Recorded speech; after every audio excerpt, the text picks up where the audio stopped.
சம்பா கோதுமையில் கேசரி பண்ணிக்கலாம். அதுக்கு 1 கப் சம்பா கோதுமை எடுத்துக்கலாம். ஒரு பேனில் நெய் விட்டு முந்திரி, திராட்சை சேர்த்து வறுத்து எடுத்துக்கலாம்.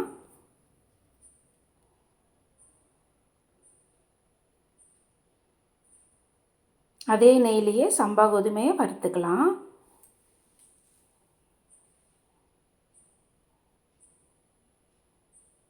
அதுக்கு தேவையான அளவு தண்ணி வச்சுக்கலாம். கிளறி விட்டுக்கலாம். 1 கப் சம்பா கோதுமைக்கு 1/2 கப் சர்க்கரை எடுத்திருக்கேன். நல்லா சம்பா கோதுமை வெந்துடுச்சுமா. இதில் இந்த சர்க்கரையை சேர்த்து நம்ம இப்போ கிளறிக்கலாம்.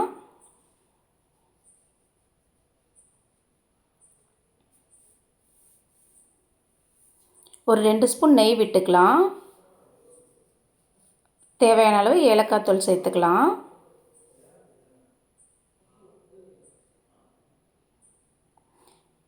இப்போ நம்ம வறுத்து வச்ச முந்திரி திராட்சையை இது கூட சேர்த்துக்கலாம். அவ்வளோதாம்மா சம்பா கோதுமை கேசரி. நீங்களும் செஞ்சு பாருங்கள்.